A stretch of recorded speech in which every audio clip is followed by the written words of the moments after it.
Welcome to the Film Mechanics Screenwriting Podcast with Deri Tyton.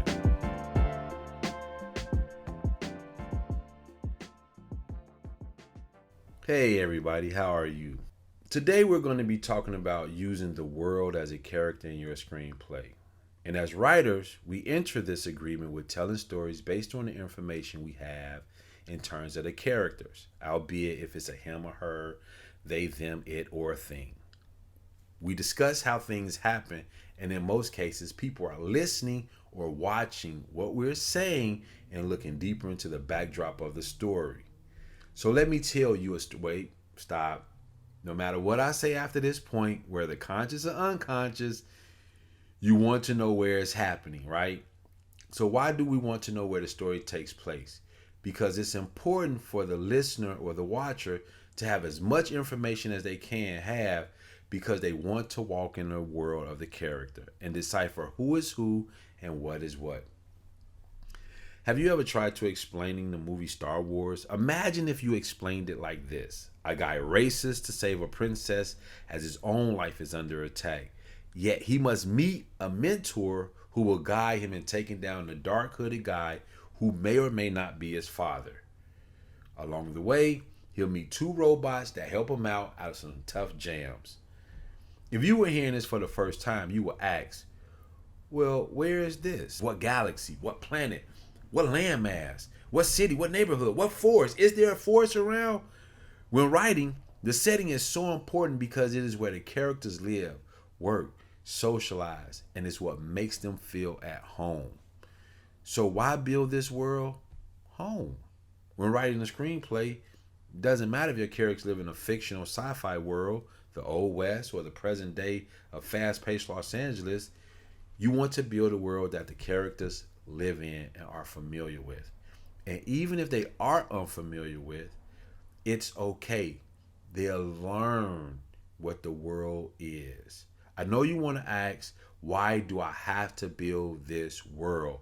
How come I just can't write the screenplay and the world come to me as I go? In truth, world building has a lot less to do with the world coming to you when it's more about defining the rules of the world. It's about who runs the world.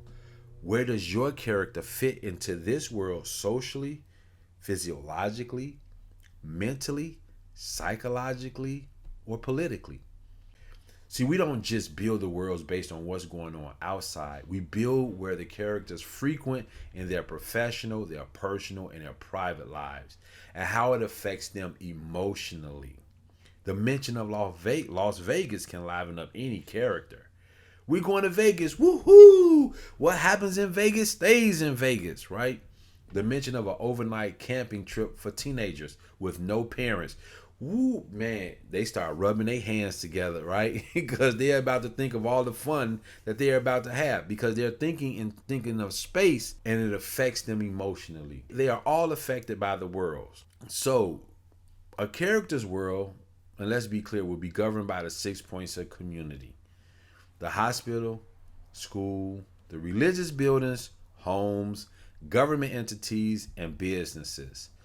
No matter where your story takes place, one of these 6 places will be attached to it. Now, don't sit there and try to trick yourself into finding something that doesn't fit, because the setting may not have it, but the character in the story or scenes may very well represent those places. Why am I bringing this up? Again, this is all about why you should build the world. It's where the characters live, it's where the characters work, and it affects the characters emotionally. But I may be getting ahead of myself. First, we want to start with how to build the world. Start with the universe. Then let's go to the planet. Then on what continent? Then what country? What state? What city? What neighborhood? Then a block, until we get to their house. But if they don't necessarily live on a planet that houses these things, maybe they live in a pod, an alien pod or something like that. The world has a lot to do with time in a screenplay as well. See, if it's The Godfather, then it's going to feel like it's the 20th century. If it's Mad Max, then it's going to reference dystopian, which could mean any time after the present Earth. You want to use the 6 elements of community to build your world. For example, what's the religion of that world? Is there a religion of that world? What's the politics of that world? Who's in charge of the world? What's the culture of the community? Think for a clear moment. Do the Right Thing by Spike Lee. It's a community that is being affected by gentrification, but it's a close community. And it's a community that houses outsiders that work in that community and that's moving and living in that community. Although there are people of all ages and races and different perspectives, but that's what makes that community that Mookie lives in, the world that Mookie he works for, an Italian. They shop at the Asian store. And around that is not only just black people, but you have Haitians and Jamaicans, and you have white people who are moving. So now look at the community within itself. But once you have built that world, now it's time to destroy that world. Oh snap, wait a minute, Deri, you want me to do what? You really think I want you to destroy the world? I know you don't, but this is where I really want you to tear it up. Honestly, I really do want you to destroy it just a little bit. Why? Because this is where the real work comes in. Research. I didn't mention research earlier because in developing your world, you want to get out as much as you can from your mind. You want your mind to guide you through the principles of what your world is. What's your world model? Once you have developed that, now let's research. Why do we research? The research will destroy the beautiful world you built, but the research will save your world. So what do we research? In the movie Wolf on Wall Street, the screenwriter should talk to brokers and traders and investors. If you were to write a movie like Days of Thunder, then the screenwriter should get to know the world of race car driving and race car drivers. It's one thing to know the personal life of a race car driver, but what about the crew chief, the mechanic, the engine design engineer, and a composite design engineer, which is 2 different jobs? See what happens around the racetrack in the world of race driving. That's what I'm discussing. The best way to save your world is to research and trust your world will survive. Not only will your world survive, but your story can survive. Your world will have perspective, perception, a viewpoint, a way of life. Your character's world can feel real.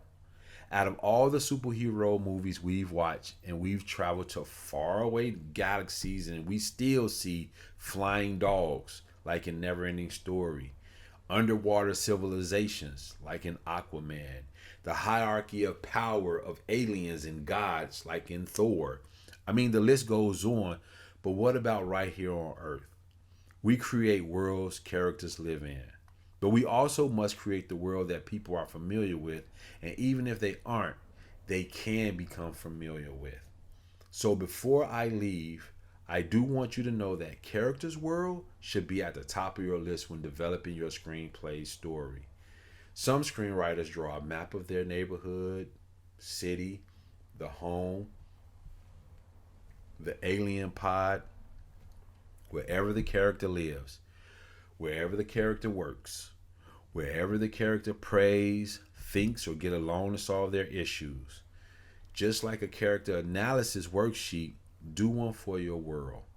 But whatever you do, you don't have to over-research it, but it must happen.